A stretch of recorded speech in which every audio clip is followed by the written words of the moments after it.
So now it should really be getting in the right lane, but every time it misses this, so I'm gonna have to take over here again, slowing down 30, 29, 25, 20. These side streets are really impressive. This is where they put a lot of time and effort. So my car's waiting now for them, and I'm gonna let it screw up really badly like this. Hey everybody, good morning. It is a nice, beautiful day in Chicagoland area. I have my 2019 Model 3. Dial in the destination. Looks like it already knows where I'm heading, except it's taking me on the tollway. So what I'm gonna do is force it to go the other way and then turn it on. Recently, it just started to do that, where it will reroute me over to the tollway. It never used to do that. But here as I go forward just a little bit, it's gonna change the route, and then I can go ahead and turn it on. I am going to spice it up a little bit today. Here we go. I am going to spice it up a little bit today and add some variety. I'm going to take it down some extra roads that I don't usually take in the morning. Got a little bit of time here, so it should be a great experiment. So I'll have to reroute as soon as I get onto Higgins Road here. So it's taking a right, and it's saying right now, autopilot paused, waiting for our turn, autopilot creeping forward, checking for visibility. So this is to demonstrate with the full camera view here now, the fact that the steering wheel is doing everything on its own, and there it just about turned into moving traffic. That would have been a disaster. The other person would have had to have stopped completely. So here we go. It is safe to go. There is a bus coming, but it should go quickly if it's going to go. I'm going to push it forward because it's evidently not doing anything here. And there was some assistance needed there to get it out of that turn.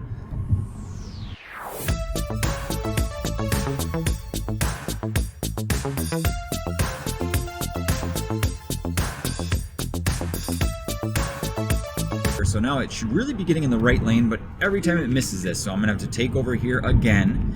And this is some of the biggest disappointments I have with full self-driving, is a lot of places you have to take over, or else it won't do what it needs to do.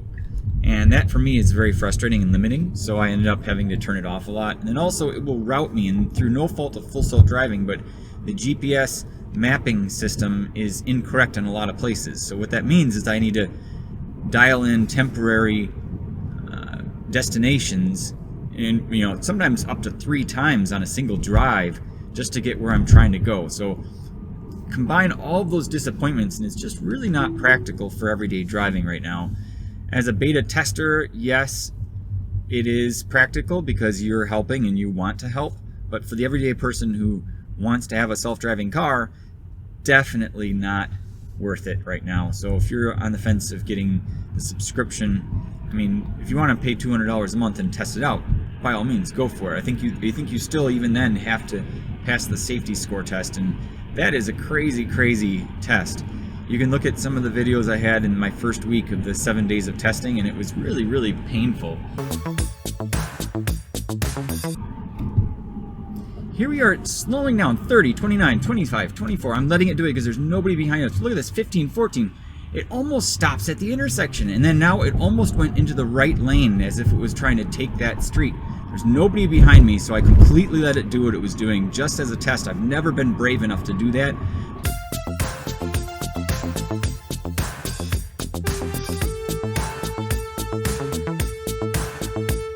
So it knows it needs to get over. You can see the path it's struggling to try to figure out whether to turn into the turn lane or not. And it finally figured it out, but that was very awkward. And certainly not appropriate if someone had been behind me. And that's, again, an area that you always have to be self-conscious about. Okay, so here we are coming up to this light, and it's red. Now, supposedly the cameras have a kind of a 3D view, so it should be able to see that red light. Just rolled right through it. It did turn green at the very last second, so I would say that's okay. I mean, nothing was really wrong there with what it did. Now there, it was very late getting into the lane.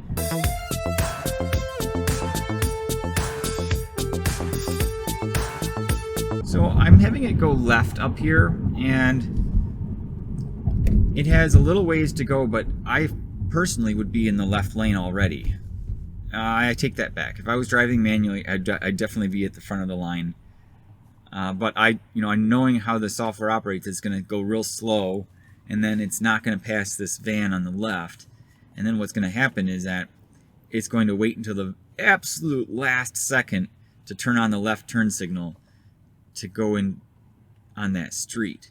And that's one of the things that's frustrating. But hey, I hope it'll get better.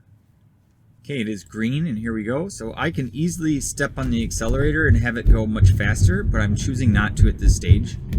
There is a car behind us, but they are quite a ways behind. Okay, the Tesla is overtaking the minivan. That's a good thing. Apply slight turning force to the steering wheel, and now it's slowing down, so it's going 5 over, but just as suspected here, we're doing exactly what I thought would happen.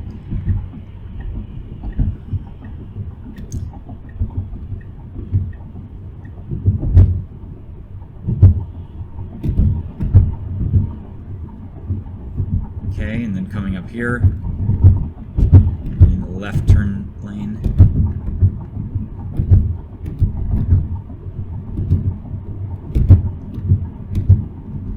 Slowing down already. Slowing down before turning the turn signal on. Not liking the style on that.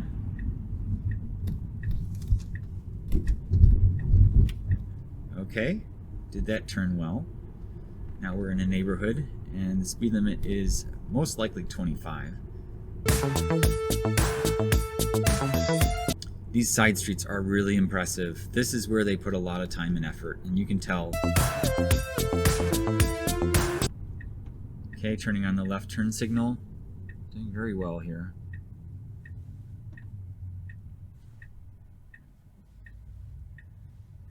Okay, rolling through here. There is no traffic. It is going awfully slow.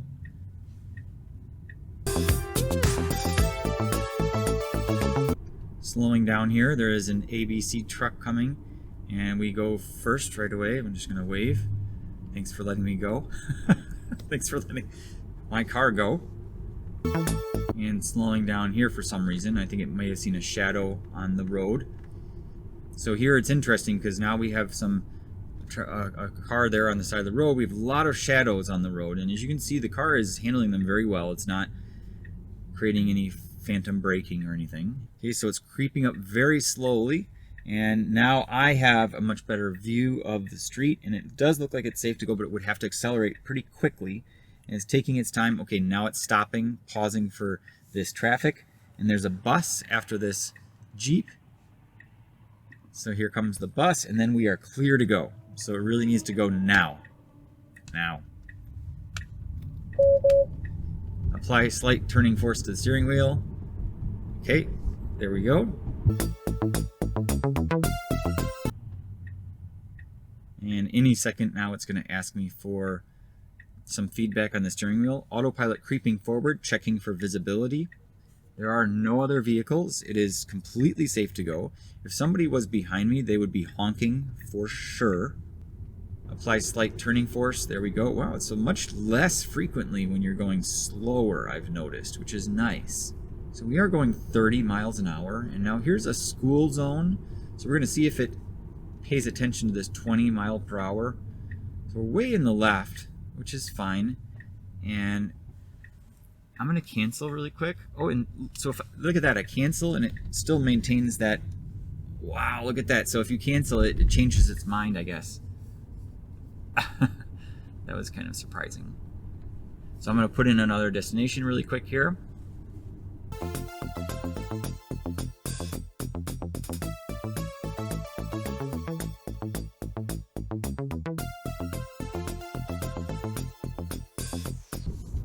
So here comes a car. Okay, so it's going to slow down. Oh, interesting. Go ahead.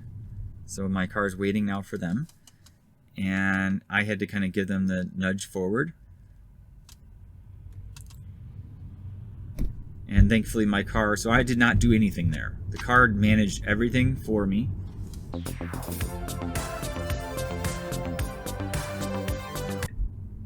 Slowing down. So here's a man with his dog. As you can see on the screen, the dog actually showed up.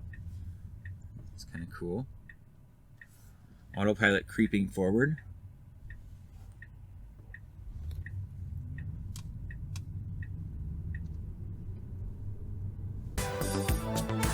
Okay, and coming up to a traffic light. We do need to be in the left lane. It's making a mistake here. We are in the right turn lane. So now at the very last second, it's going into the left. Nobody is behind us, so I'm going to let it screw up really badly like this. It's very, very awkward sitting here in the right and left turn lanes. But I'm going to let it, so here now the light turned green. We do need to go left here. And the car is doing everything all by itself. Apply slight force to the steering wheel. Okay, now there's a curb right there. Got awfully close to that curb. And now coming up here, going awfully slow I feel on this road, but it is a 25-mile-per-hour road, it seems. It is, yes it is. And then turning right up here. A little bit more force on the steering wheel.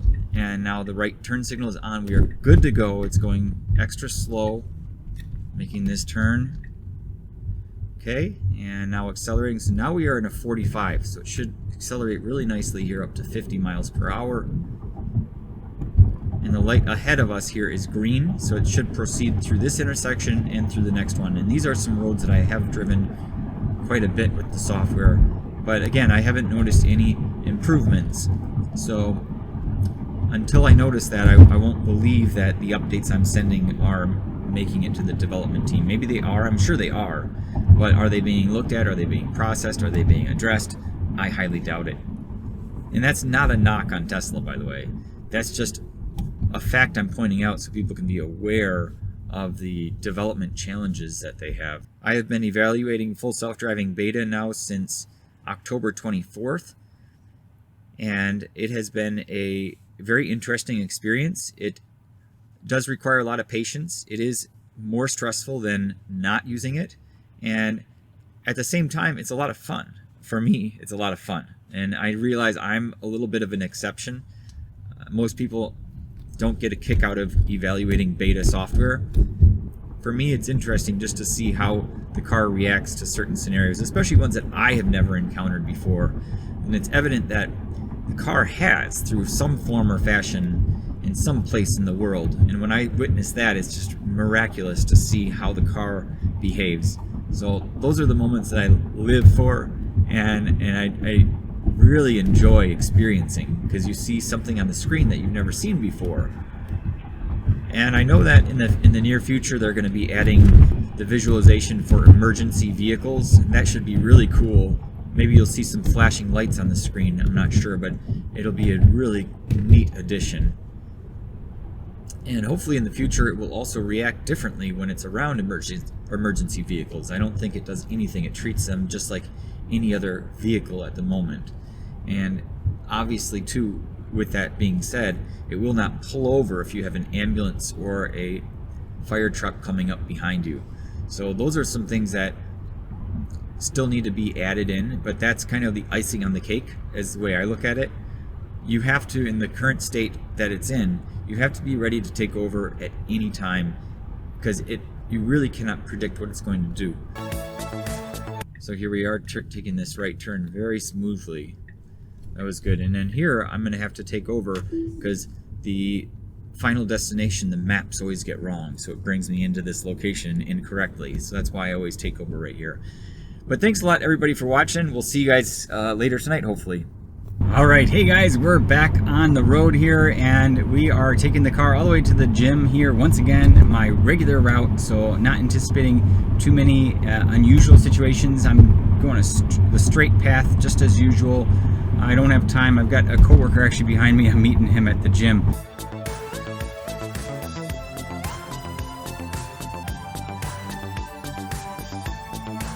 So we're coming up here on Schaumburg Road. It looks like it's going to go straight through this intersection. No problems here either.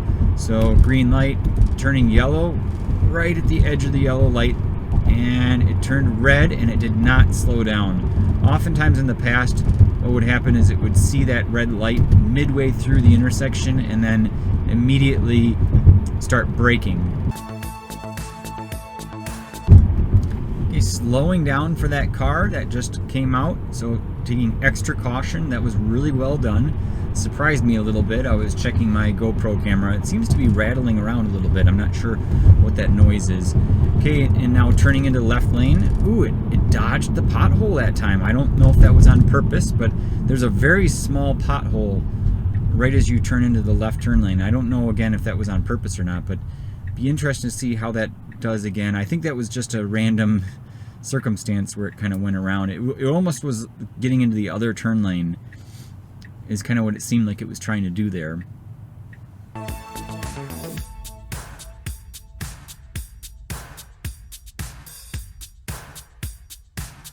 Okay, so here we go. Green arrow, and I've got my hand ready to take over. Ooh, there was a interesting, the steering wheel jerked to the right there. Surprised me there a little bit. And changing lanes into the middle lane, it looks like. Very well done there. Not sure what caused it to change lanes. We do have a little ways to go before we need to get all the way over to the right. In other situations where I've taken this path, it has not gotten into the middle lane this early. So that definitely surprised me.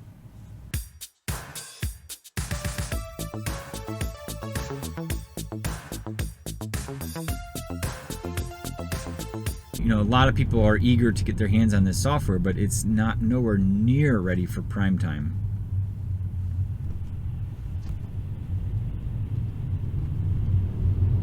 And going through this intersection. And with that being said, you know, I honestly don't know how Tesla can get away with releasing this software to people. You know, I was commenting to somebody that was asking me to test holding my cell phone up and put it in front of the camera so the camera could see the cell phone to see if the camera detected there was a device. But I can't do that I can't do that in Illinois because it's illegal. Well, I'm pretty sure that using full self-driving beta software is also illegal. So maybe if I do two illegal things at once, it will cancel each other out. No, I'm just kidding. But no, honestly, I don't know how Tesla's getting away with releasing this on the scale that they have already. It really blows my mind. And there's other little things that really surprise me that they've been able to push out kind of silently without getting approval from regulatory agencies. So I'm getting a message that pops up right here, and it's a permanent message. It says that regenerative braking temporarily reduced. I know it may be hard to see that, but the regen, it says regen will increase as vehicle is driven. So that's an issue in the winter, is that you really don't have much regen. It is 31 degrees Fahrenheit outside, just below freezing temperature, and the battery definitely makes the performance of the car different in that you don't have the regenerative capability that you normally would have.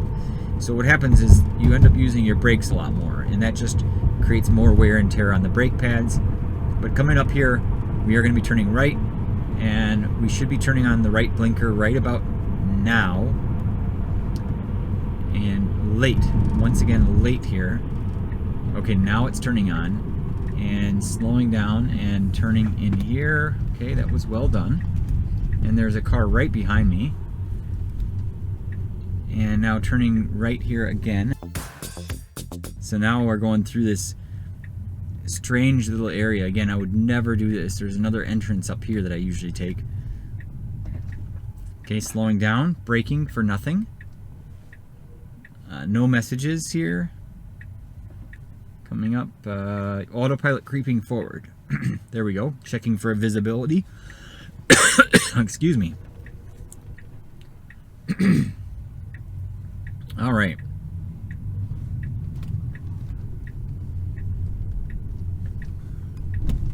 And going right through that stop sign, noticing the stop sign late, and then slowing down. And now this car is really confused, so they're telling me to go. I'm going to step on the accelerator. They don't know that I'm testing this software. So here we get, oh, go. Excuse me. My goodness, I got something stuck in my throat. They don't know I'm testing this, obviously.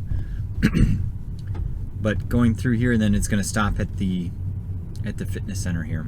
So pretty straightforward now that we're here. So from this point on, I have to take over and drive to my parking spot. In the future, I believe they're going to be adding the ability for the cars to park themselves. So here we are. We have arrived. Autopilot navigation complete. Press accelerator to resume. So if I press the accelerator to resume, it has a mind of its own. So here you can see it's just kind of turning the wheel. And I'm gonna cancel it because there's somebody now behind me. But it seems to take on random paths if you don't tell it where to go when you're in a parking lot. So that concludes today's driving. Thanks guys for tuning in, and we'll see you in the next video.